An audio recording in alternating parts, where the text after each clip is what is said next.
Hello, my terrific Taurus, and welcome to your moon reading. This is just a general reading, so please do take what resonates and toss the rest. If you haven't had a chance to check out your other readings on my channel, please do so. And if you enjoy these, please do like, subscribe, share, and don't forget to hit that notification bell so you can get your 2024 reading when it pops up. Also, I will be doing a 7-card moon circle, so if you do enjoy those, please do let me know in the comments so that I can continue to do those. Otherwise, let's get right in here. We have a big year of excitement. We're coming out of a 15-year cycle. We've got, in April, I believe, a solar eclipse that is a big deal here. So let's go ahead and get at it, shall we?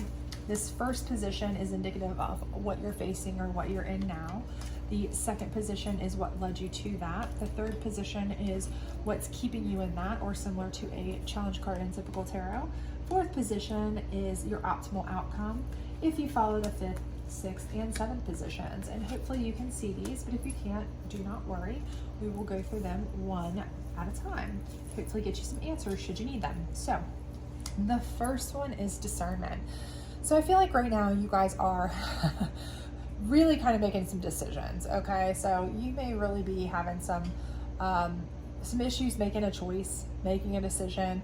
I feel like there's something major weighing on you that you need to change, right? And you are really trying to decide whether or not you want to go through with making that change. It may be your job. It may be, a move. It may be a relationship change. But I do feel like, you really are thinking this through. You're trying to really discern whether or not this is the best thing for you. Staying, leaving, should I stay, should I go, should I make changes, should I give an ultimatum, what should I do? And I think what got you into that is patience. And, patience is a virtue. That's great. We all get that. But there is such a thing as kind of being so patient that you almost become complacent, right? And I think for a lot of you, that's kind of been the case.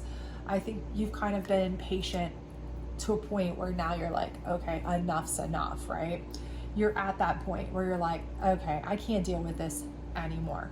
I've been patient enough with this job, this relationship, this, whatever.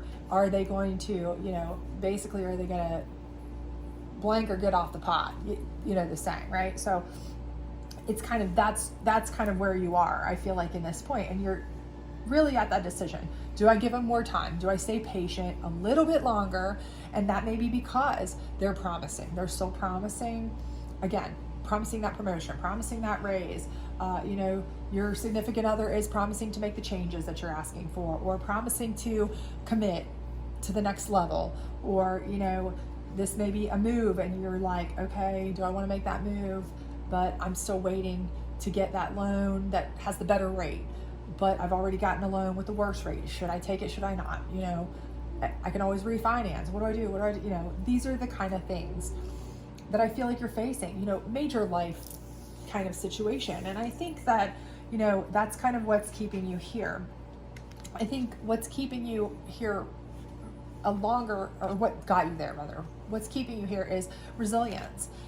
And I think that that's a major thing for you, is that your resilience is such an attribute, right? You are so strong, so resilient. You can get through anything. You can tolerate anything. You can push through anything. You can make the best of anything. You are a phenomenally resilient person.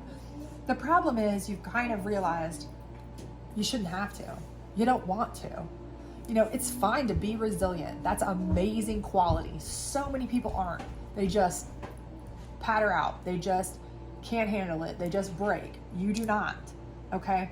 So it's an amazing quality, yes. However, it can be a real Achilles heel if it's something where you keep having to be resilient and allowing it because you're like, I can get through it. I can get through it. You shouldn't have to get through it, right?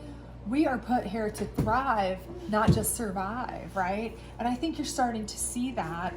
And that's kind of why you're finally at this discerning point. You're kind of finally hitting the point where, hell's bells, I've been patient long enough, right? Enough's enough. I need to make a change. Now, it's going to be, this or this, but something's got to give, right? Because as resilient as I am, I shouldn't have to always be resilient. You know, resiliency is great in major situations we can't control. You know, somebody passes away, we can't control that. That's major. That's where resiliency comes in. You know, something major happens that's unexpected. That happens to all of us, right? And that's when your resiliency should shine. It shouldn't shine consistently all the time just to make it through life, okay? So, but your outcome here is the masculine. And this particular card is about taking control of your entire world, really, taking control of the whole situation. Not just like the sovereign card in here, which is more like taking control of yourself, or the power card, which is taking control of what you have within your grasp, you know, kind of around you. This is taking control of your whole, you know, your whole life, your whole surroundings, okay? And I think that's what you're going to have to do.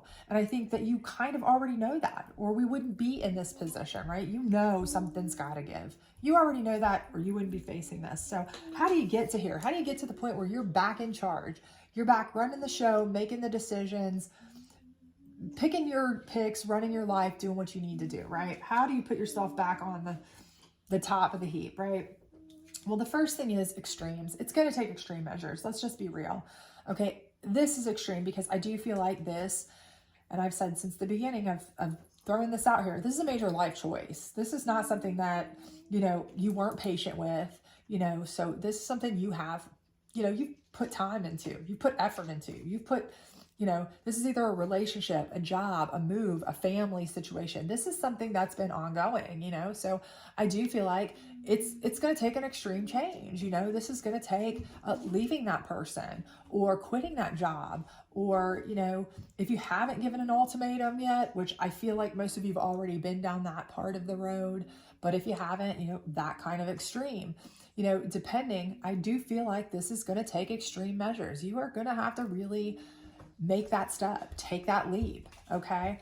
So gear up, prep up, get your affairs in order to do whatever it is you feel like you need to do to make sure you're ready to take that step. And don't make ultimatums, okay, if you aren't willing to stick to them, because they will continue to run over you if they know that you're just going to threaten and not make good on it, okay? You are going to have to take extreme measures. And once you have committed to making those extreme measures, okay, that's when you can take action. And taking action, if you look at this card, it's a beautiful singular action. It's like a ballerina dancing. So this is a good action. This is a beautiful action from you, okay? You are going to have to take action. Again, you can't just make threats, okay? Or you can't just leave the person and come right back, right? Leave the job and come back with your tail tucked between your legs. You can't do that. Whatever you do, when you commit to it, you need to take action on it and make that action good. Stick to it.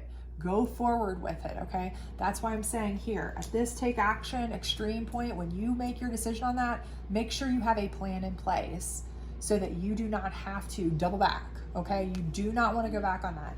People will walk all over you if you make threats and go back on them. If you haven't been in a situation like that before, trust me, from someone who's done stupid things like that before, they will utilize that against you. They'll go, okay, well, they're just going to talk, and they'll do nothing about it, so I can just keep doing what I'm doing to them. Do not fall into that, okay? Take an action. Make a plan that you're going to be extreme. Make sure that you've got yourself an out that's completely plausible that you can follow through with, and then take that action, okay? And make sure it's an action that you are going to be happy with. Don't just do it for the sake of doing it. Don't just do it to get away. Don't make it something that is just knee-jerk emotional because you're angry, you're mad, because you spent all this time being patient and waiting and discerning, and then bam, because you didn't get what you wanted, you make a really stupid decision. Think it through, make it a planned, extreme move, take the action that's going to be good for you, because the next card is pleasure.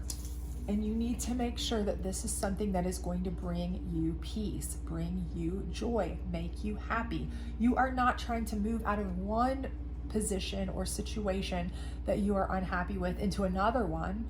I mean, that's just jumping out of the frying pan into the fire. Come on, we don't want that, right? No way in hell do we want that. So we're gonna go ahead and try to focus on, once we make our decision to do something extreme, we make sure we put plans in place to make it very, very positive for us. We plan it out, we know what we're doing, then we take the action to go ahead and do it so we can stick with it, and we make sure that we make it as positive and pleasurable as we can, okay? Because let me tell you something, if you see something happen, or if rather somebody else sees something happen where you feel like you are out there and they see you failing, they see you struggling, they see you've left them and you are really working hard, struggling, you're having to really just barely making it by, they see you're in a bad place, that makes you vulnerable. They are going to capitalize on that as fast as they can. And I'm telling you that from somebody who has been there and done that, okay? Been a victim of such, okay? Take it from me. You don't want to be that person, right? You want to be that happy person that is putting out those high vibrations. You look untouchable. They cannot say, I was right. If you come back, we'll give you a mere penance, we'll let you come back. And you have to go back, or you have to go back with your tail tucked between your legs, or they feel like they won, or whatever. No way. You want to be out there living your best life. So again, do not, when you decide to take that extreme measure, do it without putting in a plan in place that you know is going to be a good, positive, happy plan for you. Take that action to make your life better. Beautiful. It's a beautiful action. Remember that. It's beautiful. And make sure that you are living your best pleasurable life, happy, joyful. Make the best out of it you can, even if it is not the best. Put on a happy face, okay? Because you do not want that person, that job, that whoever, whatever that you have had to be resilient through to go, oh, well, they're just out there wishing they had me back or had this job back or how whatever, ha ha ha, I win, because that will give them the ammo that they need to make them come right back and make you feel even worse. And that is not at all what you want to do, right? But you're not going to do that. You are going to take that beautiful action. You are going to live that pleasure. You are going to be so happy that this is your outcome. We know that. You're going to be on top of the heap, in control, the masculine, running the show, okay? You are going to be back in a place of control. They're going to see you living your best life, okay? Happy, pleasurable, beautiful actions taken. You are going to be putting out high vibrations, which are going to draw other people around you in that are of high vibrations, higher quality, better people, okay? When you're just barely surviving and not thriving over here, that's the kind of people you're drawing to you, okay? But when you are out there living your best life, you're surrounded by other people living their best life. They're drawn to you. When you see somebody sitting on the side of the road and they look like they're down and out and their heads down and they look like they're just living their worst life, that's not the person you want to try to be around and be with and hang out with and learn from, as much as if you see somebody who looks like they've got their stuff together, they are well put together, they are looking like they're educated and smart and know what they've got, and they've got, their head held high and they're walking with grace and glamour. This is you, okay? So when you're putting out that vibration, that's what you're going to be drawing back in, okay? And that's when you start making those kind of connections, those matches, whether it's relationship-wise, whether it's work-wise, whatever it is you're looking for, that it's going to match your energy. And your energy is so much better than what you've been putting up with here, okay? And that's the decision that you need to make. And I think that is exactly why. The fact that you're already having to think about this decision lets me know that you've kind of already made the decision. You just haven't decided whether to put it in motion yet. And I know that you can, okay? We know that your outcome's going to be fantastic if you do. The key here is just, it's going to take an extreme change for you, and pulling that trigger is always difficult to get out of that, make a big move, big change. The best thing you can do is plan. If you fail to plan, you plan to fail. That's something my mom always said to me. So just keep that in mind. Hopefully it rings true, and plan ahead so that you know that you've got kind of good backup plans, good plans in place, so that when you get out there, you are going to be able to really live your best life, okay? Because you've been patient long enough. Resiliency is not how you want to live your life. Resiliency is a great quality, but it's not a way of life, okay? So hopefully this resonated with you. If it does, please do like, subscribe, share, hit that notification bell, and I hope to see you back soon. Bye.